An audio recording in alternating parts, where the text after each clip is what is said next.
June 6, 1944, Tawi-Tawi anchorage, Philippine Sea.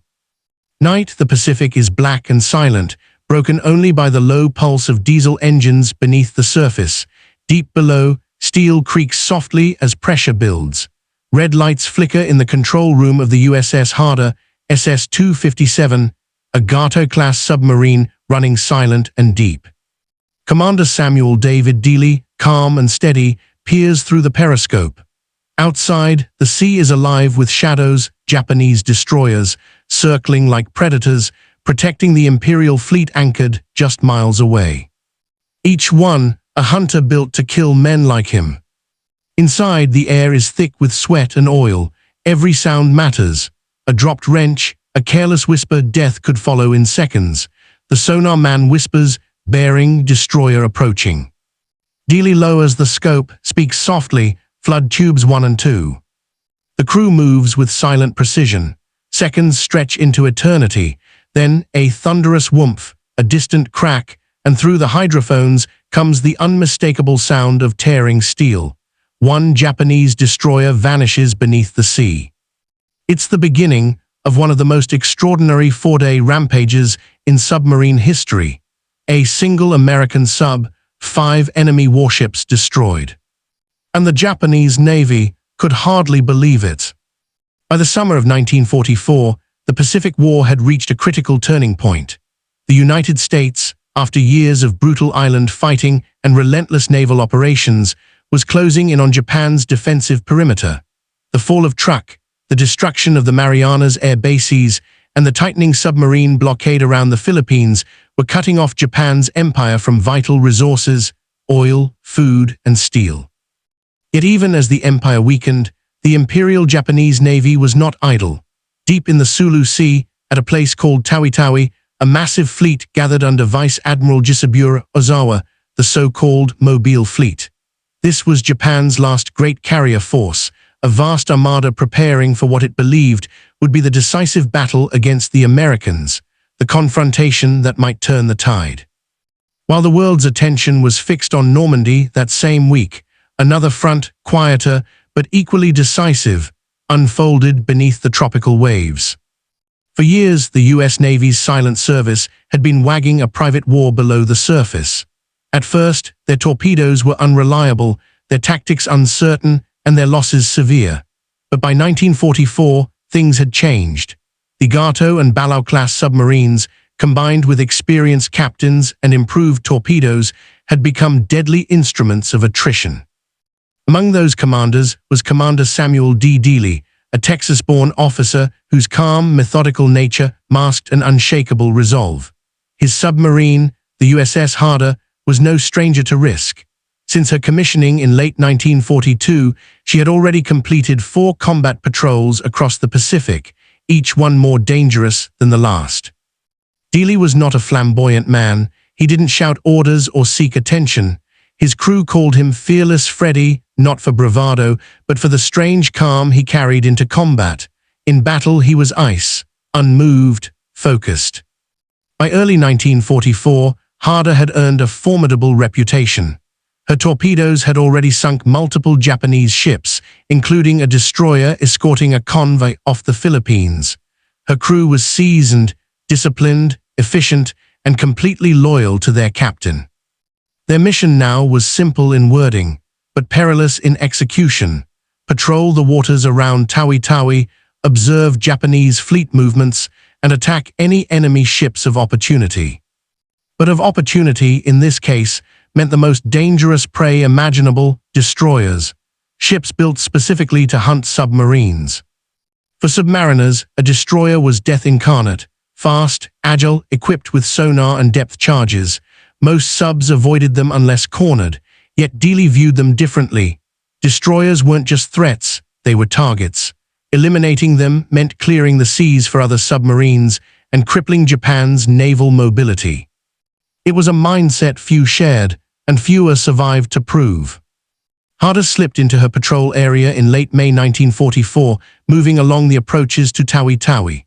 The region was treacherous, shallow waters, constant aerial patrols, and a heavy Japanese presence. The Mobile fleet was there, rehearsing for the operation that would later become the Battle of the Philippine Sea. Every destroyer was on edge. Every periscope wake could trigger a barrage. But Dealey understood their rhythm. He studied their patrol patterns, sonar intervals, and even the timing of their maneuvers. Like a chess master, he waited for them to make the first move, and then he would strike. As June approached, his crew grew restless. The days were quiet, the tension unbearable. Yet beneath the stillness, a storm was forming, both in Europe and across the Pacific. When June 6, 1944 dawned, the Allies stormed the beaches of Normandy. On the other side of the world, in the tropical heat of the Sulu Sea, Harder's periscope cut through the waves. The orders were unchanged, but the war itself, above and below, was about to reach a new kind of fury. And within days, the name USS Harder would spread through the Japanese fleet like a ghost story whispered in disbelief. The Japanese Navy at Tawi-Tawi was on edge. By early June 1944, the anchorage had become a floating city of grey steel and restless men. Carriers, cruisers, destroyers, oilers, and submarines all packed into the shallow waters of the Sulu Sea. To the Imperial Command, it was a vital staging ground for the defense of the Philippines and ultimately Japan itself. To the men aboard those ships, it was a place of uneasy waiting. Fuel shortages and mechanical failures plagued the fleet. Japanese destroyers were forced to escort tankers far south to Borneo and back, a dangerous run through submarine-infested waters. Each voyage meant risk, and each risk invited men like Dealey. From American intelligence, Fleet Radio Unit Pacific, FIUPAC, and Ultra Decrypts revealed hints of the Japanese fleet's buildup. Allied codebreakers had intercepted traffic suggesting that Ozawa's fleet was concentrated in the Tawi-Tawi area, awaiting orders for a major operation. Admiral Charles Lockwood, commander of the U.S. Submarine Forces Pacific Fleet, immediately saw an opportunity. If the submarines could strike here before the fleet sortied, Japan's last major carrier force could be crippled before the next decisive battle. To Lockwood, there was no better man for the job than Dealey. USS Harder's 5th Patrol began quietly in May 1944, departing from Fremantle, Australia. Aboard were 80 souls, sailors, machinists, torpedomen, veterans of multiple patrols, men who had seen death close enough to smell it in the salt air. They trusted Dealey implicitly. His commands were simple, measured, and rarely needed repeating. Harder was paired for this mission with another submarine, USS Redfin, SS-272, for coordinated patrols. Their goal, gather intelligence, shadow Japanese movements, and attack when possible. But in truth, no one anticipated the ferocity of what was about to happen.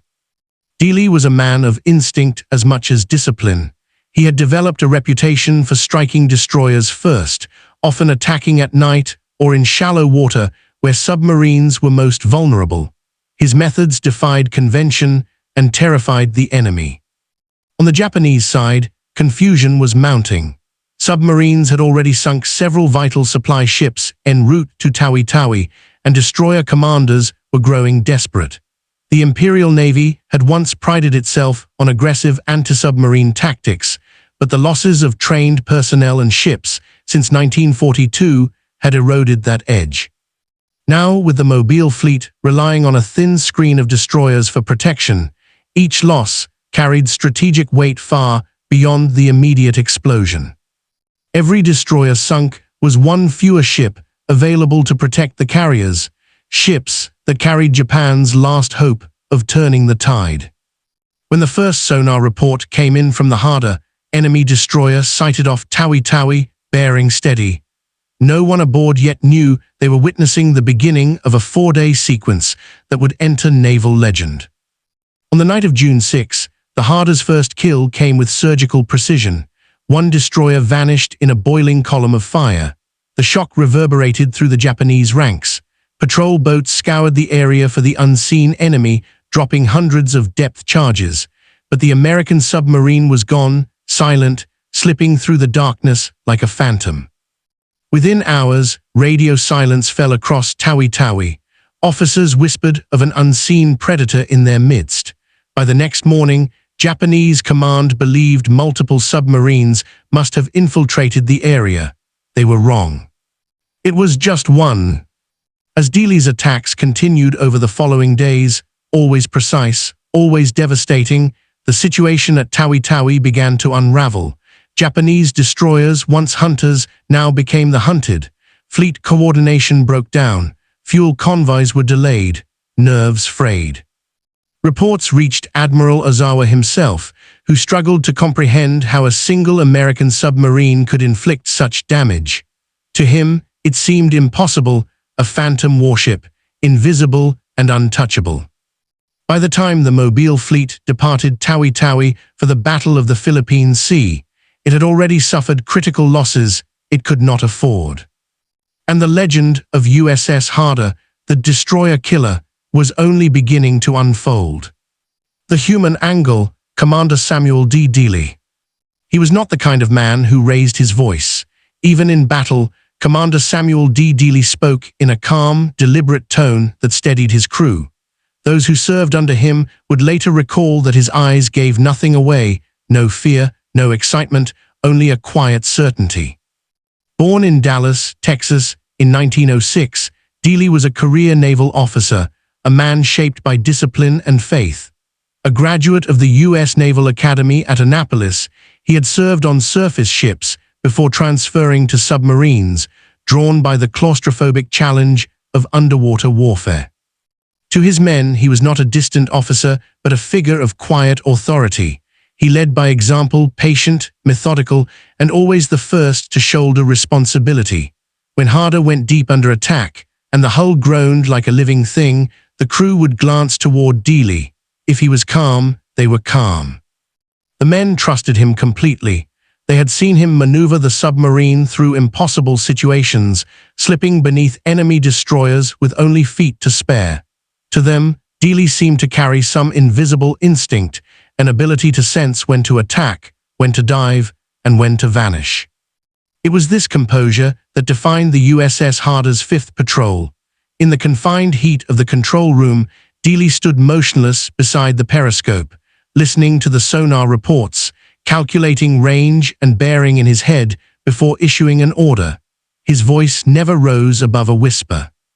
To the outside world, he was just one of many submarine commanders in the Pacific, but to the men of the Harder, he was something else entirely, a man who carried their lives with unflinching steadiness through every depth charge and near miss.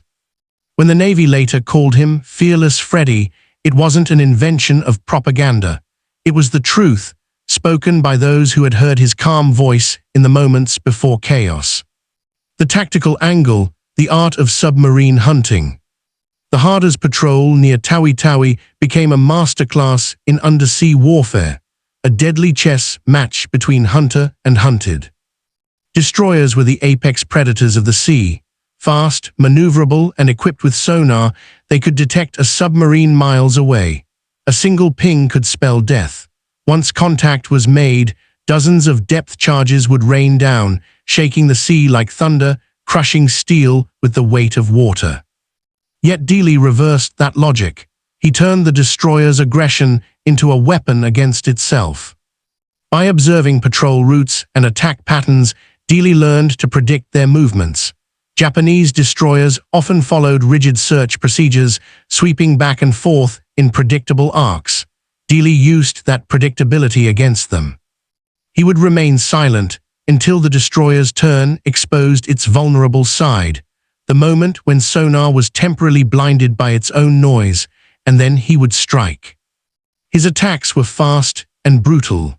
Harder would rise just enough to bring her periscope above the waves, fire a spread of torpedoes, and dive again before the enemy even realized the danger. Sometimes he attacked from extreme range. Other times, from within 1,000 yards point blank, an act of sheer audacity in waters less than 200 feet deep. It was submarine warfare reduced to its purest form, patience, precision, and nerve. After each strike, Dealey's tactics emphasized stealth. He would descend into the thermocline, a layer of cold water that distorted sonar signals, and hold position for hours. While Japanese destroyers frantically combed the sea above, Harder lay silent in the dark, listening to the fading echoes of their panic. To the Japanese, these attacks seemed supernatural. The destroyers would explode without warning, and no trace of a submarine could be found afterward.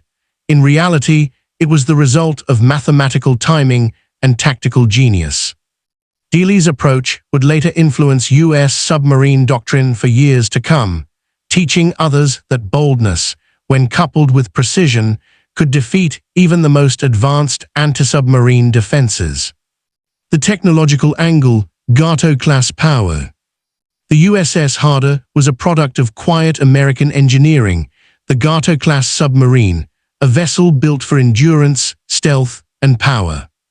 At 311 feet long, she carried 10 torpedo tubes, 6 forward, 4 aft, and could dive to depths of 300 feet, though commanders often pushed her far deeper under pressure. Her diesel-electric engines allowed her to travel over 11,000 miles without refueling. Inside, she was a world of noise and tension, engines thundering, air compressors hissing, pipes rattling as the hull flexed under pressure.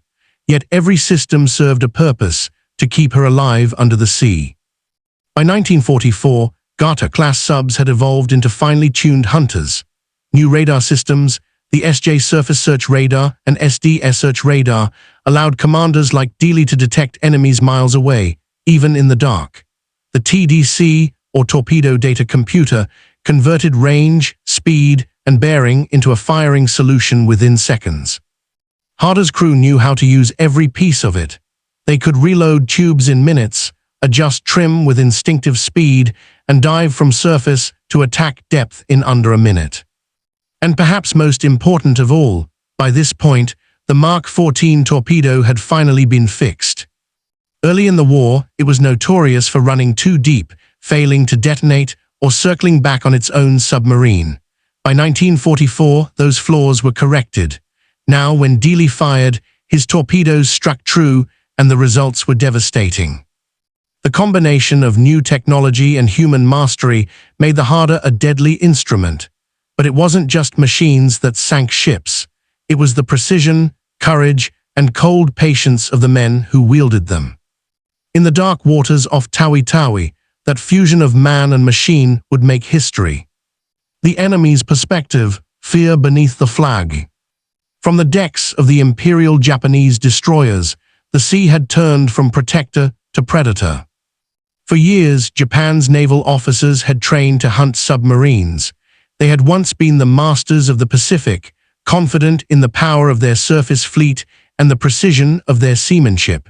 But by 1944, that confidence had eroded. Destroyer crews at Tawi-Tawi were exhausted. Many were young, barely trained replacements, filling the positions of veterans lost in earlier battles. Their sonar equipment was outdated.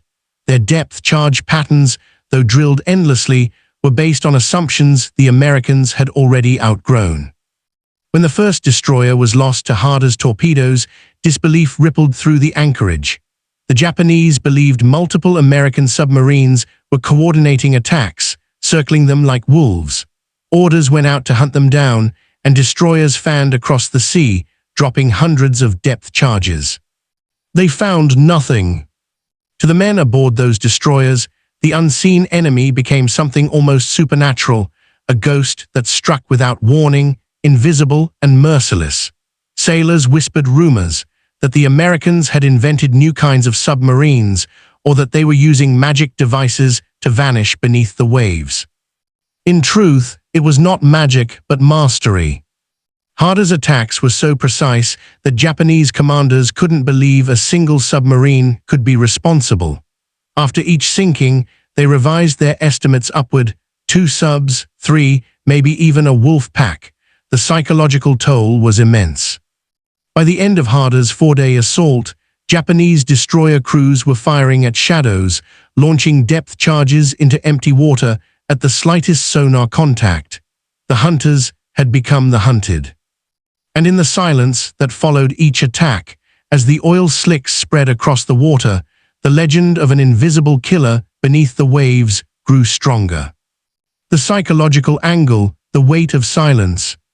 Life aboard a submarine was not just a test of skill, it was a test of the mind. For days on end, the men of the Harder lived in total confinement. There was no day or night, only the hum of machinery, the drip of condensation, the smell of oil and sweat. Each depth charge that exploded nearby felt like the world collapsing in slow motion. Every man aboard knew the odds. Submariners faced one of the highest mortality rates of any service branch in the war. More than 1 in 5 never came home, yet still they volunteered. During Harder's 5th patrol, the psychological strain reached its peak. After each attack, the submarine would dive deep 300, sometimes 400 feet, while the crew sat in darkness, listening to the metallic howl of nearby explosions. Plates buckled, light bulbs shattered, men clenched their jaws and waited for the next hit. In those moments, courage meant stillness, no panic, no sound, just the discipline to remain perfectly silent while the ocean tried to crush them. Dealey's voice was their anchor. He moved calmly through the control room, hand on the periscope, watching dials and timers. Even when the hull shuddered, he would say softly, "Hold steady, boys, she'll take it." His composure became a weapon as much as his torpedoes. It turned fear into focus. Psychologists would later study submarine crews from the Pacific War and find a consistent pattern. Those who survived longest shared a leader who remained emotionally stable under fire. In that sense, Dealey's presence was the Harder's strongest armor. Above them, the Japanese destroyers searched and struck in fury. Below, 80 men held their breath in synchronized silence, waiting for the moment when Dealey would give the order to rise again and strike back. 4 days of that, attack, dive, evade, attack again, forged a bond that could only exist between men who had faced death together, unseen by the world. The strategic angle, ripples before the storm. The consequences of the Harder's 4-day campaign stretched far beyond the wrecks that lay on the seabed. Every destroyer Dealey sank represented more than a single loss. It was a blow to Japan's naval structure at the worst possible moment. Destroyers were the essential eyes and ears of the fleet, the protectors of carriers and supply convoys. Without them, the massive Mobile fleet became blind and vulnerable. When Harder began her attacks on June 6, Ozawa's forces at Tawi-Tawi were preparing to move north to confront the U.S. Fifth Fleet. Each destroyer loss delayed refueling operations and scattered escort patterns. Some oilers turned back, others waited for replacements that never arrived. By the time Ozawa finally put to sea, his screening force was weakened and his carrier crews inexperienced. The result, just weeks later, was the catastrophic defeat at the Battle of the Philippine Sea, where hundreds of Japanese aircraft were destroyed in what pilots would later call the Great Marianas Turkey Shoot. Historians still debate how much Harder's actions directly influenced that battle. But one fact remains clear: Dealey's patrol disrupted Japan's preparations at a critical moment, stripping away some of its most vital defenses before the decisive clash. Admiral Lockwood later said of Harder's patrol, "She probably shortened the war by weeks, perhaps months." It was an extraordinary claim, but not an exaggeration. In the calculus of submarine warfare, even a few ships could change the rhythm of a campaign. Harder had sunk 5 in 4 days. Each explosion in the water off Tawi-Tawi was more than destruction. It was momentum, the silent shifting of power beneath the waves of the Pacific. The stage was now set for what would become the most daring sequence of submarine attacks in the Pacific War, a 4-day period of relentless combat that would etch the name USS Harder into naval legend. June 6, 1944, the world's eyes were fixed on Normandy, but 7,000 miles away, in the humid, suffocating heat of the Sulu Sea, another battle began, one waged in silence, without headlines or fanfare. The USS Harder prowled just south of Tawi-Tawi, her crew running silent, her captain focused on a destroyer that had broken away from the Japanese anchorage. Through the periscope, Dealey saw it clearly, a Japanese destroyer, later identified as the Minazuki, escorting tankers north toward Borneo. It was a clean target, fast, alert, dangerous. Dealey tracked her patiently, marking every turn, every pattern. Then, as the destroyer turned back toward him, he whispered the words his crew had come to know as the beginning of action. Fire 1, Fire 2. The torpedoes streaked through the water, and seconds later, a shockwave tore across the sea. The destroyer vanished in a burst of flame and steam. One hit was enough. Hydrophones reported the sounds of metal ripping, bulkheads collapsing. In moments, Minazuki was gone. Above, the Japanese fleet erupted into chaos. Every escort vessel within miles began to sweep the sea, their sonar pings echoing in every direction. For hours, depth charges thundered, shaking the ocean like distant earthquakes. But Harder was already gone, 300 feet down, motionless. The crew lay still, listening to the muffled explosions fade one by one. It was only the beginning. June 7, 1944. The Harder moved closer to Tawi-Tawi, intercepting another destroyer, the Hayanami, patrolling the area as part of Ozawa's defensive screen. Dealey maneuvered with extreme caution. The water here was shallow, the margins for survival razor-thin. When the destroyer turned toward him, closing fast, Dealey made a decision few would have dared. He attacked head-on. "Stand by, fire." 2 torpedoes launched at near point-blank range. The first missed, but the second struck amidships. The explosion was catastrophic. The Hayanami's hull broke in two. Within minutes, she slipped beneath the waves. The Japanese now knew the impossible was happening. A submarine was not only surviving, but attacking destroyers directly. Reports flooded Tawi-Tawi command posts. Enemy submarine in area. Aggressive, highly skilled. The destroyers began changing their search patterns, dropping depth charges randomly to confuse the attacker. But Dealey adapted faster. He used the chaos to his advantage, repositioning while the Japanese chased phantoms. By evening, Harder had slipped away again, her crew exhausted but electrified. They had survived 2 major destroyer engagements in under 24 hours. June 8, 1944. At dawn, Harder spotted another destroyer approaching from the west, the Tanikaze, one of Japan's most experienced sub-hunters. Tanikaze was already alert, zigzagging at high speed.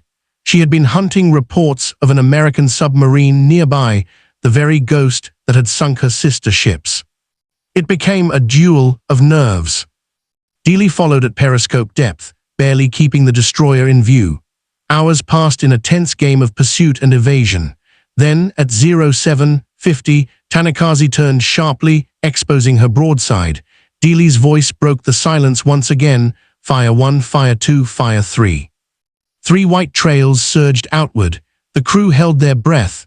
Then, through the hydrophones, a tremendous, wrenching roar. The Tanikaze was hit. She rolled sharply to port, her boilers exploding, sending plumes of black smoke skyward. Minutes later, she was gone. For the 3rd time in 3 days, Dealey had sunk a Japanese destroyer, each one a vessel designed to hunt submarines. The Japanese command at Tawi-Tawi was in disbelief. Their anti-submarine flotilla, the very screen meant to protect Ozawa's carriers, was being dismantled by a single submarine. By nightfall, a new order came from Japanese headquarters. All available destroyers were to hunt and destroy the American Demon submarine operating south of the anchorage. Dealey intercepted that communication. He smiled slightly. The hunter's instinct in him stirred again. "Let them come," he said quietly. "We'll be ready." June 9, 1944. Harder was now deep in enemy waters. The sea above teemed with destroyers. Dozens of sonar pings echoed through the control room like a heartbeat. The crew was exhausted, nerves stretched thin. But Dealey refused to withdraw. He believed every destroyer sunk here would save American lives in the coming invasion of the Philippines. Late in the morning, the sonar man picked up the low hum of propellers approaching fast. Another destroyer, Hiberi, accompanied by Tachibana Maru, a converted escort vessel. 2 ships, 2 targets. Dealey ordered the boat to periscope depth. The destroyers passed directly above. Timing was everything. He waited until they began their turn, the vulnerable moment, and fired. The first torpedo struck Hibari squarely amidships. The second missed, but the explosion threw Tachibana Maru off course. Within minutes, both were dead in the water. Hibari went down stern first, her depth charges detonating as she sank. Tachibana Maru, crippled and burning, followed soon after. 5 destroyers in 4 days. The Japanese Navy could scarcely comprehend it. Admiral Ozawa's staff initially refused to believe the reports, suspecting exaggeration or confusion. But when the wreckage and survivors began to surface, the reality sank in. 1 American submarine, 1 captain, had destroyed nearly an entire destroyer squadron.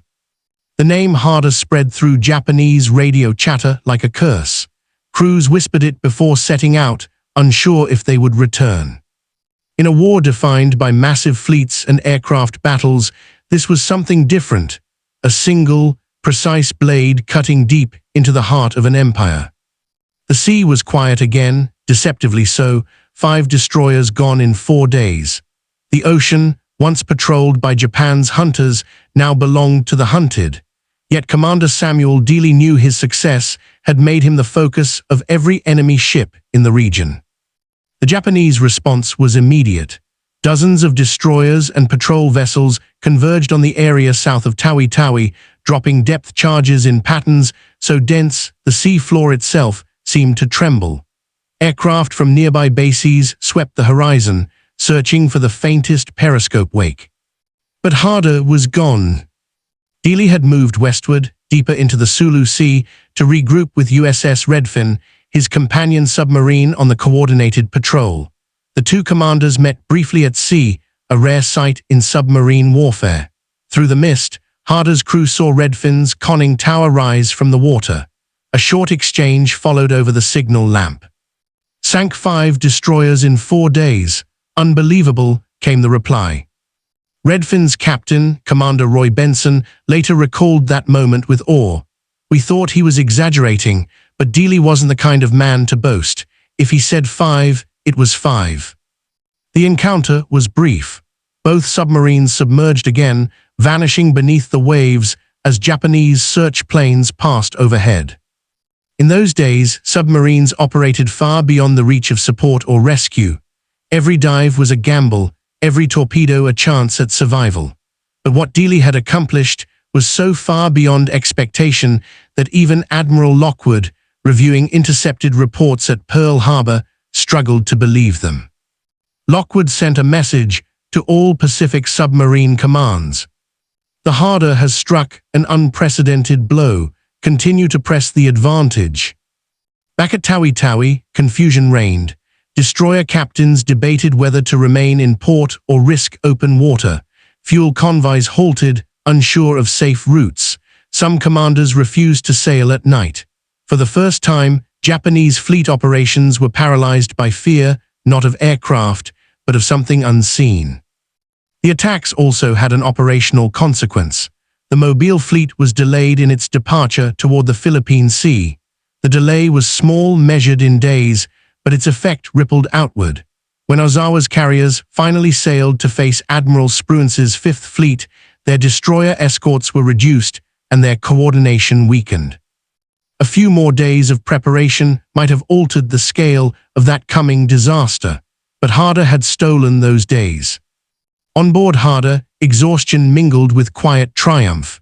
The men had seen destruction up close, the burning hulls, the twisted metal, the endless thunder of explosions echoing through the water. They were physically drained, operating on little sleep, nerves frayed from the constant threat of counterattack. Yet morale was high. Every man aboard knew they had done something historic, though none said it aloud. Dealey gathered his officers in the control room after the 5th sinking. His face was calm, expression unreadable. "Gentlemen," he said softly, "we've done enough damage here. Let's go find something new." No grand speeches, No self-congratulation, just a quiet resolve to keep moving. Harder continued her patrol northward, slipping through channels filled with debris from her own victories. Oil slicks stretched across the water, grim evidence of the cost Japan had paid. Each night, Dealey reviewed his attack logs in precise handwriting. June 6, 1 destroyer sunk. June 7, 1 destroyer sunk. June 8, 1 destroyer sunk. June 9, 2 destroyers sunk. 5 lines that captured the most devastating 4 days of submarine warfare in the Pacific. Back at Tawi-Tawi, Japanese survivors rescued from the sea spoke of the same thing, a phantom submarine that appeared, struck without warning, and vanished. Admiral Ozawa ordered all destroyer captains to modify their sonar search routines, widening their patrol patterns and using radar continuously, even at the risk of revealing their own positions. But nothing worked. Harder's attack methods had broken the template of Japanese anti-submarine warfare. They were fighting an enemy that no longer played by the rules. Among U.S. intelligence analysts, the phrase destroyer killer began circulating. It was part admiration, part disbelief. Never before had one submarine inflicted such precise, sustained damage on heavily armed warships. Dealey's patrol ended days later when Harder and Redfin withdrew to safer waters. The journey back was slow. Every creak of the hull, every sonar contact carried the potential for disaster, yet they made it. When Harder surfaced off Fremantle, Australia, the port crew gathered silently along the pier as she approached. Word had already spread through the submarine base. Dealey had sunk 5 destroyers in 4 days. The dockside erupted in cheers. Sailors from other boats came running, crowding the pier to catch a glimpse of the crew that had accomplished the impossible. Dealey stepped ashore last. His uniform was rumpled, his face lined with exhaustion. When an officer saluted and said, "Incredible work, sir," Dealey only nodded and replied, "Just doing our part." That was all.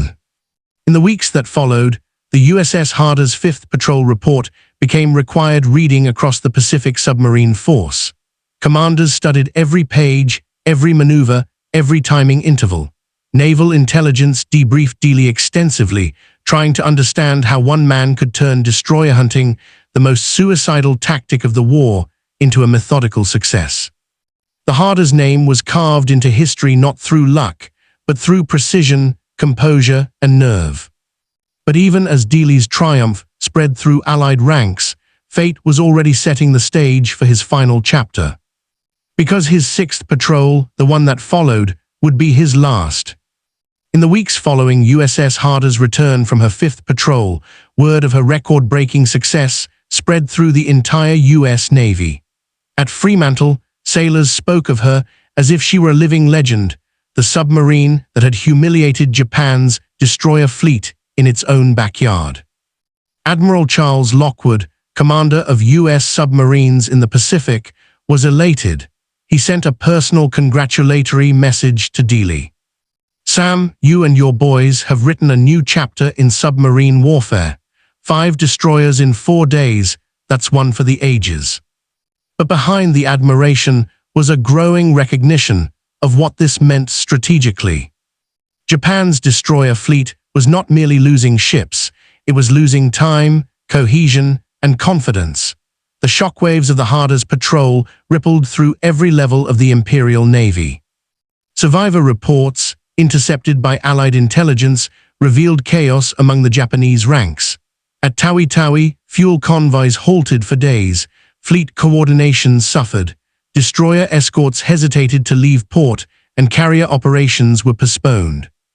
By the time Admiral Ozawa finally sailed for the Battle of the Philippine Sea in mid-June 1944, his fleet was undermanned, underprotected, and demoralized. The losses inflicted by the Harder had not just sunk ships, they had altered timing, weakened protection, and contributed indirectly to one of Japan's greatest defeats.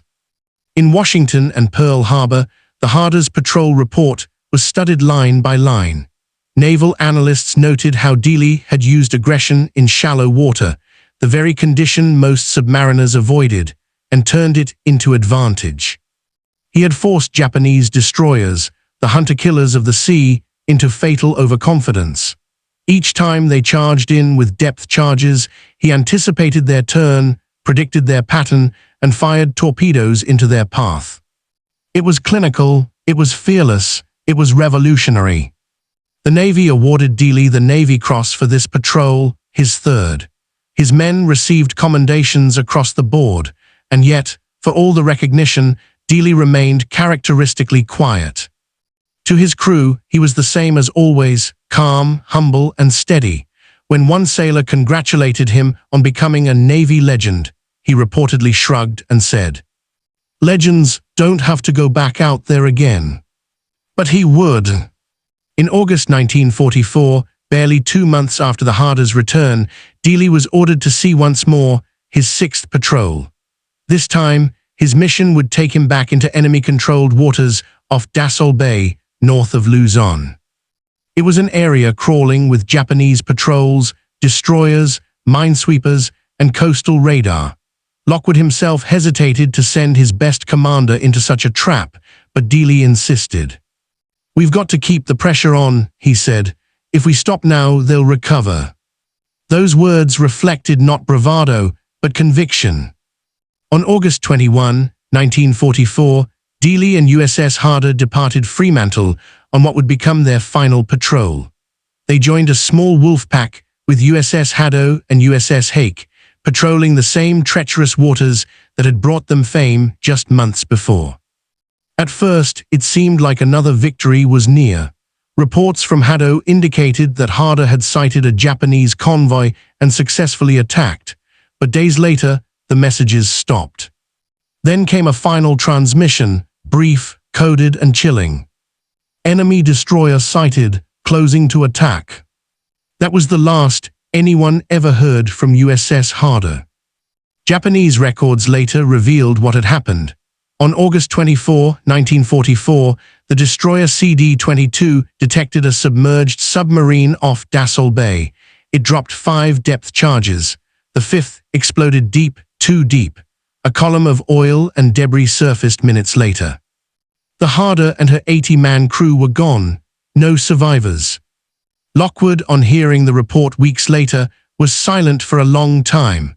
Then he wrote in his journal, "Harder went down fighting, as we knew she would. Sam Dealey has joined his own kind, the immortals of the deep." But even in death, Harder's influence continued. Her tactics were studied, replicated, and integrated into new submarine doctrines. Her 5th patrol became a model for aggressive undersea warfare, a reminder that boldness, when guided by precision, could reshape battlefields. And to the Japanese, the name Harder remained a ghost that haunted their navy to the war's end, whispered among destroyer crews as the submarine that hunted destroyers. The loss of the Harder sent a quiet wave of grief through the U.S. submarine service. In Fremantle, the men of other boats stood in silence when the word came through: the destroyer killer was gone. The pier that had once erupted in cheers months before now stood still. Flags flew at half-mast. For Admiral Lockwood, the pain was personal. Dealey was more than a commander. He was a symbol of the fighting spirit that had carried the submarine force from desperate beginnings in 1942 to dominance by 1944. Lockwood had relied on him as proof that courage and precision could change the course of naval warfare. He wrote later, "The name Harder will stand beside those of the finest fighting ships in our Navy's history. Her captain and crew have set a standard that few can equal, and none will forget." Posthumously, Commander Samuel D. Dealey was awarded the Medal of Honor, the nation's highest military decoration, for his extraordinary heroism during the submarine's 5th patrol. The citation, read aloud at Pearl Harbor, summarized his courage in words that barely captured the reality. "For conspicuous gallantry and intrepidity at the risk of his life, above and beyond the call of duty as commanding officer of USS Harder, whose fearless attacks in the face of determined opposition, resulted in the sinking of 5 enemy destroyers in 4 days. The award ceremony was brief, somber, and deeply human. Members of Dealey's family accepted the medal on his behalf. Lockwood stood at attention throughout, eyes fixed ahead. When the citation ended, no applause followed, only silence, a fitting tribute for a man who had preferred quiet determination over fame. Across the Pacific, Japanese naval officers read the Allied announcements with a mix of disbelief and grim respect. Destroyer captains who had survived the Sulu Sea attacks admitted privately that the Harder's campaign had broken their confidence. In internal reports, Imperial Navy staff officers described a pattern of submarine attacks characterized by audacity beyond conventional expectation.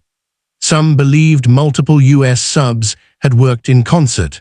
Others refused to believe a single commander could achieve such precision. But they all agreed on one thing: the Harder had forced the Japanese Navy to change its behavior. Destroyers began sailing in pairs instead of solo, convoy tactics were altered, patrol routes were shortened. These changes saved ships, but at a cost. The Japanese fleet's freedom of movement, already shrinking, contracted further. And every time a destroyer captain hesitated to press an attack, fearing an unseen torpedo, the ghost of the Harder was there. Back in the United States, the story of the destroyer killer spread through wartime newspapers and radio broadcasts. Headlines captured the imagination of a public hungry for heroes. Submarine sinks 5 destroyers in 4 days. Texas commander becomes legend of the deep. Yet for those who knew him, his crew's families, his fellow officers, the legend was not about destruction. It was about calm leadership in the face of impossible odds. Men who had served under Dealey remembered his voice more than his orders, the quiet confidence that steadied them in chaos, the way he walked the length of the control room before every attack, resting a hand on each man's shoulder, never saying much, only letting them know he was there. Those who survived earlier patrols spoke of him not as a warrior, but as a father figure, steady, composed, and fearless when it mattered most. To them, the Harder's final message, enemy destroyer sighted, closing to attack, was not just the end of a patrol. It was the purest expression of who Dealey was. He never ran. When Japan finally surrendered in August 1945, more than a year after Harder's disappearance, Admiral Lockwood ordered a memorial service at Pearl Harbor for all lost submarines. 52 boats had vanished during the war. The Harder's name was among the first read aloud. Each name was followed by a single toll of the ship's bell. When the bell rang for Harder, Lockwood bowed his head. "There was never a boat like her," he said quietly, "and there never will be again." From that day forward, the name Harder became etched not only into naval history, but into the soul of submarine warfare, a reminder that victory often belongs to those who dare when logic says they shouldn't.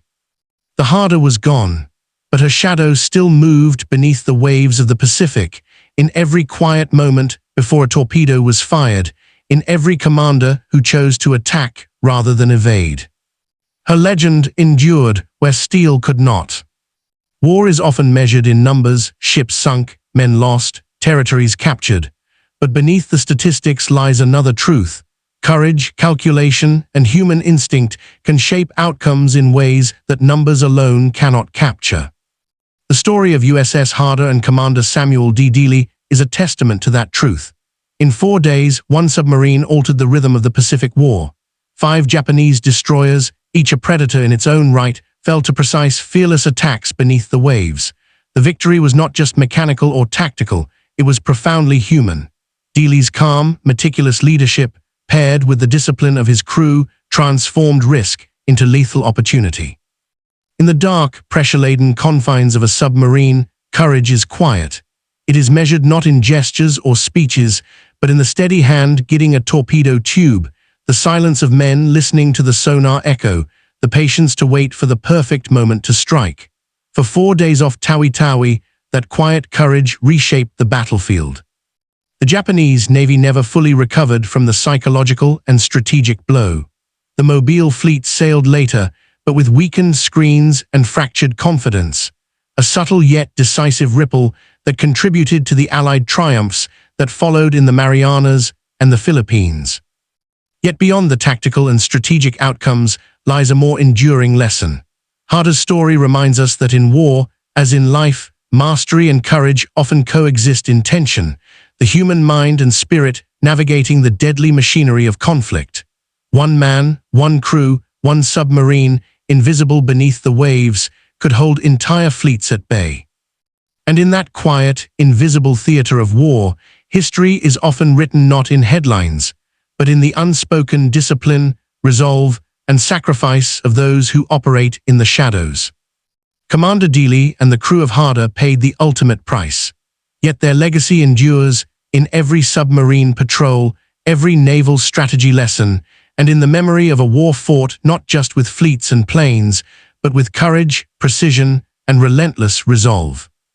The sea is vast, silent, and indifferent, but for 4 days in June 1944, it became the stage for one of the most extraordinary displays of skill and courage in naval history, a reminder that even the unseen can leave a mark that echoes through time.